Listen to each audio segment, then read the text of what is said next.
c'est que il y a beaucoup de discussions sur les distributeurs. Vraiment, on a l'impression certainement qu'il y en a qui se font des marges extraordinaires, ça c'est sûr, mais il y a quand même entre le producteur et le distributeur, alors on dit souvent, allez, je vais résumer sur 100, il y a 10% producteurs, 30% pour la grande surface. Il en reste quand même 60. Et on nous dit jamais que c'est là-dessus qu'il faut aussi aller regarder ce qui peut se passer. En fait, quelque part, vous l'avez compris, puis vous avez essayé de, comme vous l'avez très bien employé le mot, court-circuiter. Vous court-circuitez quoi en fait là? Après, tout dépend d'où on va aussi, parce que si, comme moi, je fais une prestation à la Lémence, mais c'est local, donc la valeur ajoutée, elle reste localement. Elle s'en va pas dans un groupe. Non, mais même la Lémence, elle joue le jeu, si j'ai bien compris aussi. Vous êtes oui, non, mais c'est ça. Vous discutez. Voilà, c'est ça. Et on arrive à sortir quelque chose qui est forcément un peu plus cher parce qu'il n'y a pas, c'est une histoire de volume. Ouais. Mais au-delà de ça, c'est quand on parle de court-circuiter, on parlait de Biolay. Et c'est eux qui tiennent le prix haut. Ouais. Si c'était un transformateur, les autres, ça y est, une laiterie qui transforme le lait et qui sait qu'il va le vendre tel prix, le lait bio, il serait pas au prix qu'il est aujourd'hui. Il ne serait pas resté à ce niveau-là. Donc entre court-circuit, non mais c'est le juste, je dis court-circuité alors qu'il y a presque un seul intermédiaire. Mais là il y en a un autre, il y en a un de plus parce qu'on rajoute le transporteur, plus la laiterie après, plus... Et malgré tout... Moi, ce que j'ai entendu dire chez tout le monde, c'est que la filière avec Biolay, c'était quand même pas une filière avec énormément d'intervenants, et que tout le monde est content à la fin. On en rajoute un. Mais c'est maîtrisé et tout le monde est partie prenante et c'est en connaissance de cause. C'est ce qu'on disait tout à l'heure, c'est quand même de l'humain, il y a du respect mutuel. C'est un équilibre de masse. Est-ce que vous avez des exemples de partenariats qui marchent bien comme ça dans le conventionnel? Si vous disiez tout à l'heure, c'est pas du bio, de la vente prestige.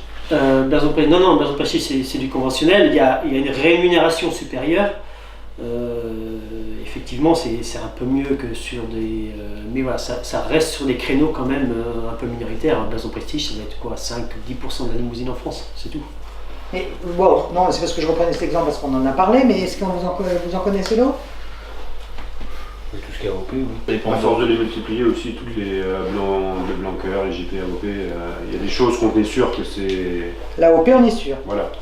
L'AOP, on est sûr. Les JP, des fois, c'est un peu plus large que... C'est comme le jambon de Bayonne, il peut se faire jusqu'à La Rochelle, par exemple. Quelle logique là-dedans? Le champignon de Paris à Lille, quoi. Et tous les labels ne sont pas forcément de qualité. Est-ce qu'un label rouge charolais, quand on y autorise l'huile de palme et les OGM, c'est un label de qualité? Voilà, il y a des questions à se poser là-dessus. Il n'y a que le bio et quelques AOP ou vraiment qui sont... Faut peut-être quand même dire, je pense que vous pouvez quand même dire que vous aussi c'est extrêmement contrôlé au niveau sanitaire quand même. Oui, les contrôles se font... Oui, je suis en conventionnel depuis 30 ans, j'ai eu zéro contrôle depuis 30 ans. Il y a une petite ferme, voilà, là depuis 2 ans j'en ai eu 4. Donc le bio on est sûr quoi, voilà, c'est les biosceptiques ou qui disent c'est bio plus ou moins. Alors, quand ils épluchent les factures et qu'ils regardent ce qu'on achète, ce qu'il y a sur la ferme et qu'est-ce que vous avez fait de ça, ça c'est pas fait en conventionnel. C'est vrai que les contrôles bio sont bien plus pointus que les contrôles conventionnels. Et les contrôles conventionnels, ils regardent rapidement, c'est propre dehors, le matériel est rangé, la ferme est propre. Voilà, ça passe. Si jamais ils voient le tu peux pas dire. Si, les contrôles TAC, les contrôles TAC, mais pas des contrôles sanitaires. C'est des contrôles réglementaires. Oui, réglementaires. La PAC, mais c'est tout. Mais là, celui qui veut frauder en bio, il va falloir qu'il y réfléchisse un moment avant de...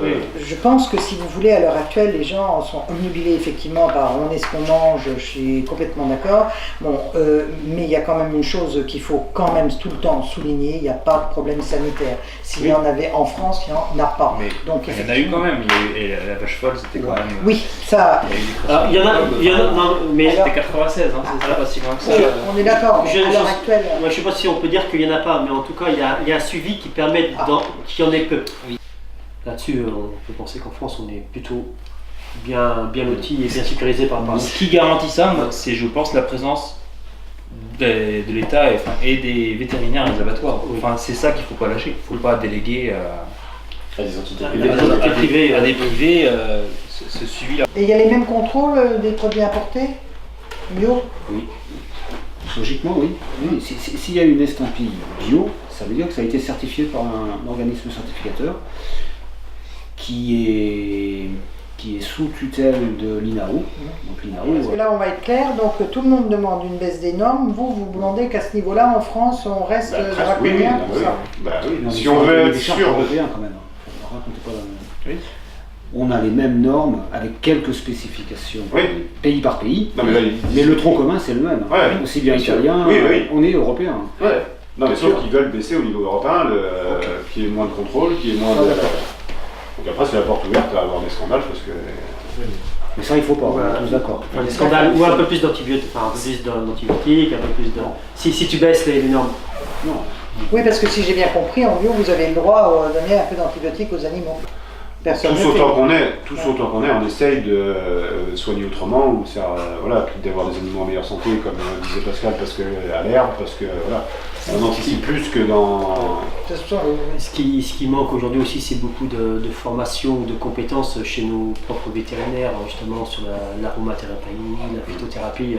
Là, on a énormément besoin de compétences et de formation là-dessus, pour gagner en autonomie et limiter l'utilisation des antibiotiques ou de tous ces produits-là.